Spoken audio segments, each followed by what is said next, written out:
Alright, I'm doing a video on how to do the flip-flop simulation. This is from that first activity, the second activity, and just to kind of go over so those of you that have been lost will know what to do. If you've got this circuit set up like this, so if I click on one of these will give me the different, if I click on these, of course they bring up different one, this brings up sources. If I click on this one, it gives me the basic ones. Doesn't really matter which one because you can switch from one to the other. I'm going to click the TTL. That one gives me the different chips here. I need a 7474. They're just in order here. I could type it in, but I'm just going to go down 74 and 74. And you'll see it's got D and N. Doesn't really matter. But if I click this, you can see some of these other ones. This is what I want here is the D flip-flop. So I'm going to pick that one, click OK. Then when this comes up, I just have to click on one of those, A or B, to get one up. And I click that, and I got it. So that's the only one of those I needed. I need a number of different things. So now I'm going to go to sources, because I need a power source. I need a VCC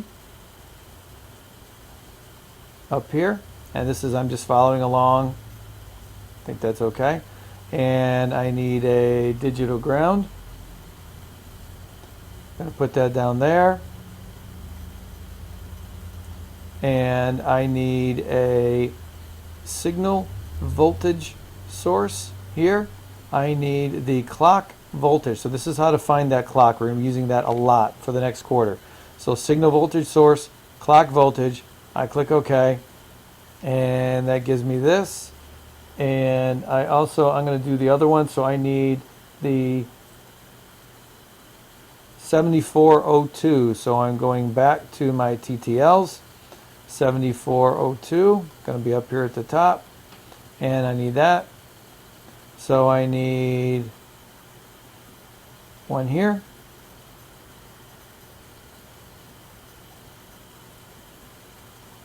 and one here, and there.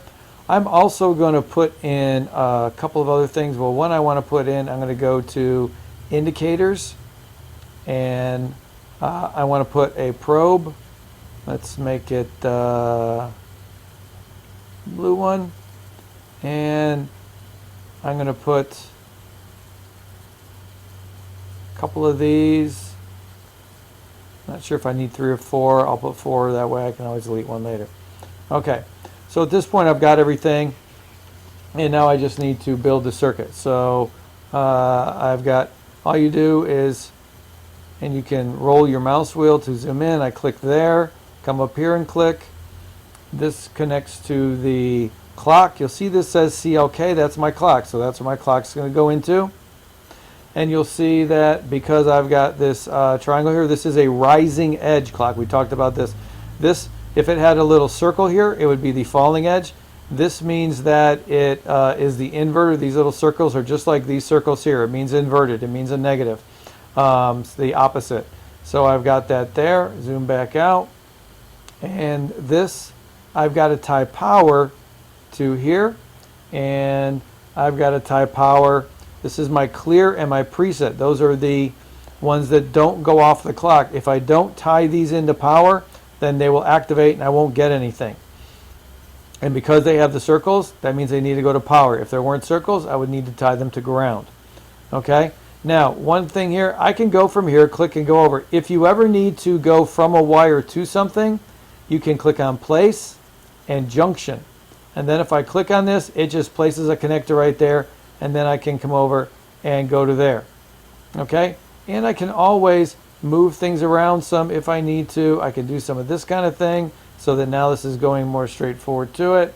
I can bring, I can move this over and then move everything else over also. And, I'm just kind of playing around here to show you what you can do. I'll just leave it like that at the moment. Except I'll bring that over there because that's the way it should be.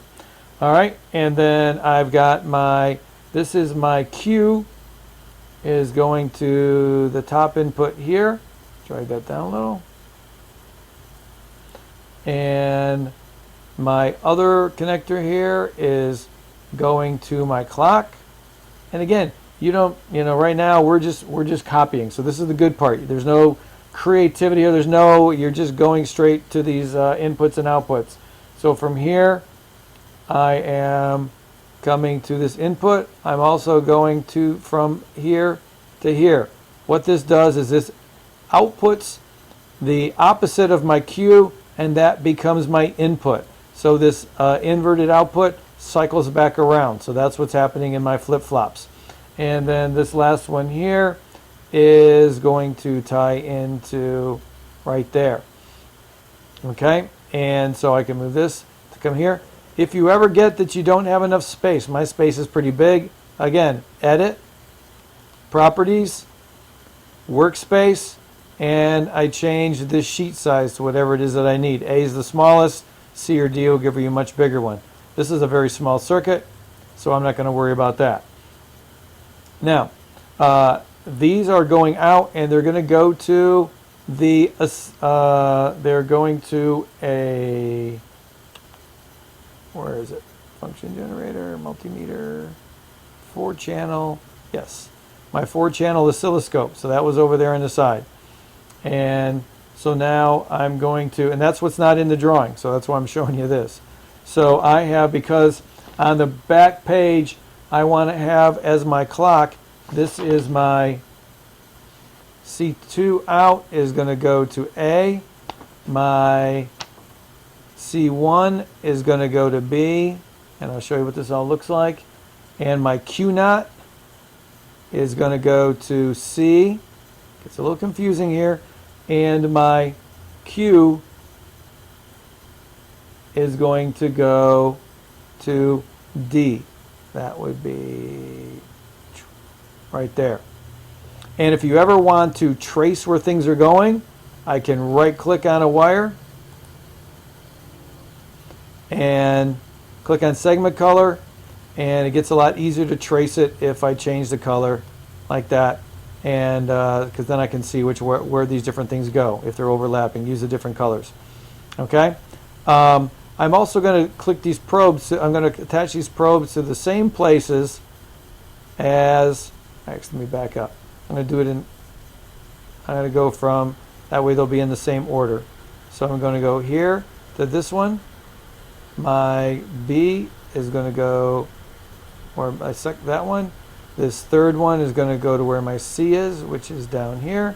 And my fourth one is going to go to my blue wire here. What happens is when I activate it, if everything's working right, I get nothing. There they go.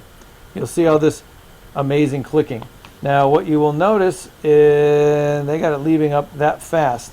You can, let me stop this. I can right click on this, my clock, properties, and I can slow it down. Instead of 1 kilohertz, which would be 1000 hertz, I can make it like 200 just to slow it down. In fact, in the worksheet it tells you to slow some things down, but I wanted you to see what this looks like. Now you can see this different kind of, there's a series, there's a pattern going on there. If I double click on my oscilloscope, I like to click on the reverse because I like to have a white background. And then when I get a fairly good size, when it makes it almost all the way across, I can pause that. I can then scale it a little differently to where this, notice how that spreads it out. And in fact, what I can do is where that one was blue, I can change all of these to different colors so that it's easier to see what's going on. I got red, blue, green, and let's make it orange. So that now when I double click on my oscilloscope and play it again, I will get all of these different colors. Now it doesn't look like much. We're going to be doing this a lot, so it's important to know how to do. I've got this set to A, and I'm going to put that one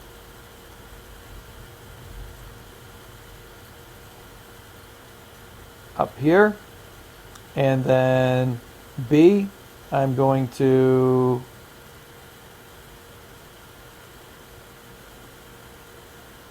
that one here, and C, I'm going to move that one down so you can kind of see what's going on here. And there's my D, so you can kind of see which way they are. It's kind of hard to see this. Let me pause a second. All right, I made a mistake a second ago. You notice they're all back here. You want to not change the scale. I'm sorry. You want the scale to read 5 all the way around. So that is, so they're all the same size. What I want to do is use this Y one right here to move things down. So if I'm on A, I'm going to move this one up. That's my A. I go to B, and I move it up a little. I go to C, and I move it down some.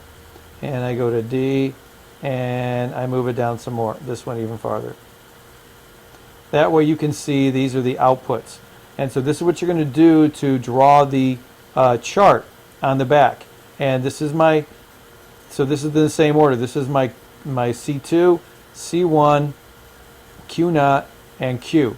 And obviously the Q and the Q naught, look, they're inverse. When this is high, this is low. This is low, this is high. So that makes sense.